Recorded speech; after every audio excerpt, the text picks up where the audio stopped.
കോഴിക്കോട് ഉരുൾപൊട്ടലുണ്ടായ വിലങ്ങാട് നിർമ്മാണ പ്രവർത്തികൾക്ക് ജില്ലാ കലക്ടറുടെ അപ്രഖ്യാപിത വിലക്ക്. ഉരുൾപൊട്ടലിൽ വാസയോഗ്യമല്ലാതായ വീടിന് പകരം വീട് നിർമ്മിക്കാൻ ഒരുക്കങ്ങൾ നടത്തിയവരാണ് ഇപ്പോൾ ദുരിതത്തിലായിരിക്കുന്നത്.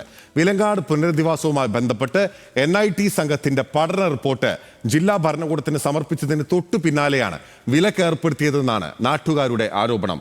ഈ റിപ്പോർട്ടോടുകൂടി ഹാപ്പനിംഗ് ഹൗസിന്റെ ഈ ഘട്ടം പൂർത്തിയാവുകയാണ്. അടുത്ത മണിക്കൂറിൽ നിങ്ങൾക്കൊപ്പം ലക്ഷ്മി പത്മയെത്തും. നമസ്കാരം.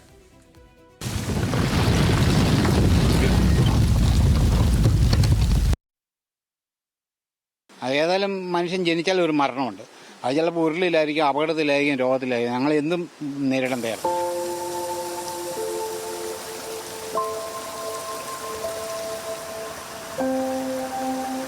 ക്യാമ്പിലേക്ക് പോകുന്ന പരിപാടിയില്ല. ഇനി ചാകുകയാണെങ്കിൽ ഞങ്ങളുടെ വീട്ടിൽ തന്നെ കിടന്ന് ചാകുക, അത് തന്നെ തീരുമാനം.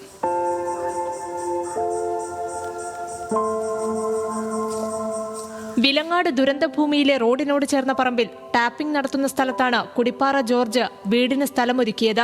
ടാപ്പിംഗ് നടത്തുന്ന 30ഓളം റബ്ബർ മരങ്ങളും കായ്ഫലങ്ങളുള്ള തെങ്ങുകളും മുറിച്ചുമാറ്റി പാറകൾ പൊട്ടിച്ച് സ്ഥലമൊരുക്കി വീടിന് കുറ്റിയടിച്ചു.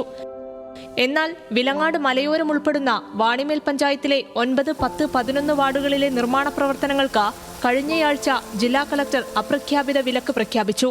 ഇതോടെയാണ് ജോർജ് ദുരിതത്തിലായത്. ജോർജിനെ പോലെ നിരവധി പേരാണ് അപ്രഖ്യാപിത വിലക്കോടെ പ്രതിസന്ധിയിലായത്. വീട് പണി ഇവിടെ എനിക്ക് വീട് പണിയാനുള്ള അധികാരം, അനുവാദം എനിക്ക് അനുവദിച്ചു തരണം. അത്രയേ ഉള്ളൂ എൻ്റെ മെയിനായിട്ടുള്ള ആവശ്യം. സാമ്പത്തികം പിന്നെ MP തരാമെന്ന് പറഞ്ഞിട്ടുണ്ട്. ഗവൺമെൻറ് യാതൊരു ആനുകൂല്യം കിട്ടിയില്ലെന്നും എനിക്ക് ഉറപ്പുണ്ട്. പിന്നെ അവരുടെ പുറകെ പോകാനും കഴിയില്ല. കാരണം ഇത്രയും നാളെന്ന് നടന്നിട്ട് 5 പൈസ പോലും തന്നിട്ടില്ല. പിന്നെ ഇനി എന്ത് തരാനാണ്? കഴിഞ്ഞ ജൂലൈ 30-നാണ് വിലങ്ങാട് ഉരുൾപൊട്ടിയ ചെളിവെള്ളത്തോടൊപ്പം വലിയ പാറകളും മണ്ണും കുടിപ്പാറ ജോർജിന്റെ വീടിനുള്ളിലേക്ക് ഒഴുകിയെത്തിയത്. ഇതോടെ വീടിന് ബലക്ഷയം സംഭവിച്ച് താമസയോഗ്യമല്ലാതായി. ജീവനെ ഭയന്ന് ദുരിതാശ്വാസ ക്യാമ്പുകളിൽ ദിവസങ്ങളോളം കഴിഞ്ഞു. പിന്നീട് അപകടാവസ്ഥയിലുള്ള വീട്ടിലേക്ക് താമസം മാറ്റി. പുതിയ വീട് വെക്കുകയല്ലാതെ മറ്റു മാർഗങ്ങളൊന്നുമില്ലാതായതോടെ സർക്കാർ സഹായത്തിന് ശ്രമിച്ചെങ്കിലും ആനുകൂല്യങ്ങളൊന്നും ലഭിച്ചില്ല.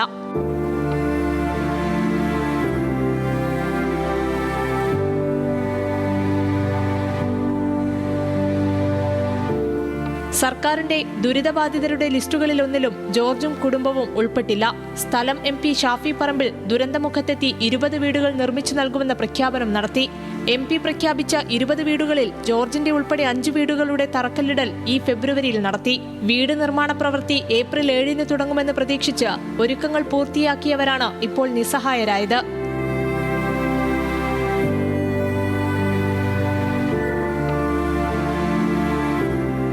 ഉരുൾപൊട്ടലുണ്ടായ വിലങ്ങാട് പുനരധിവാസവുമായി ബന്ധപ്പെട്ട് NIT സംഘം സ്ഥലത്ത് പഠനം നടത്തിയിരുന്നു.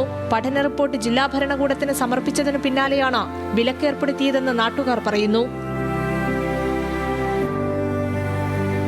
NIT റിപ്പോർട്ട് പുറത്തു വന്നിട്ടില്ല.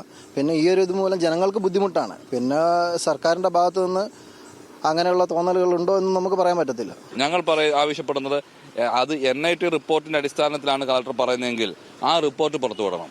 ഈ 3 വാർഡുകളിലായി ഏകദേശം 1200ഓളം കുടുംബങ്ങൾ താമസിക്കുന്നുണ്ട്. അങ്ങനെ ഒരു റിപ്പോർട്ട് പ്രതിസന്ധി ഉണ്ടാക്കുന്നതാണെങ്കിൽ ഇത്രയും കുടുംബങ്ങളെ അത് ബാധിക്കും എന്നാണ് ഞങ്ങളുടെ ആശങ്ക. അത് പക്ഷേ പുറത്തുവിടാൻ കളക്ടർ തയ്യാറാകുന്നില്ല, ഉന്നത ഉദ്യോഗസ്ഥർ തയ്യാറാകുന്നില്ല. വീട് നിർമ്മാണത്തിനായി സ്ഥലമൊരുക്കാൻ മാത്രം 40,000 രൂപ ചിലവായതായി തോമസ് ജോർജ് പറയുന്നു. ഉരുൾപൊട്ടൽ ഭീഷണി തുടരുന്ന സാഹചര്യത്തിൽ വരാനിരിക്കുന്ന മഴക്കാലത്ത് തങ്ങൾ എവിടെ താമസിക്കുമെന്ന ആശങ്കയിലാണ് ജോർജിനെ പോലുള്ളവർ.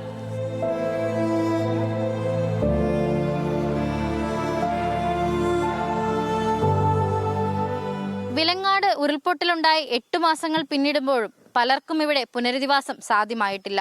വീടുകൾക്ക് അനുമതി ലഭിച്ചിട്ടും കുറ്റിയേടി നടന്നിട്ടും ഒരുക്കങ്ങൾ പൂർത്തിയായിട്ടും വീണ്ടും ദുരിതബാധിതരുടെ വയറ്റത്തടിക്കുന്ന രീതിയിലാണ് കളക്ടറുടെ പുതിയ ഉത്തരവ്. നിർമ്മാണ പ്രവൃത്തികൾ നിർത്തിവെച്ചിരിക്കുന്നു. ഇവർക്ക് നേരെ കണ്ണു നിറക്കേണ്ടത് ഇനിയും സർക്കാർ തന്നെയാണ്. ക്യാമറാമാൻ ഷാഫിയോടൊപ്പം ലിനറ്റ് വർഗീസ്, ന്യൂസ് മലയാളം, കോഴിക്കോട്.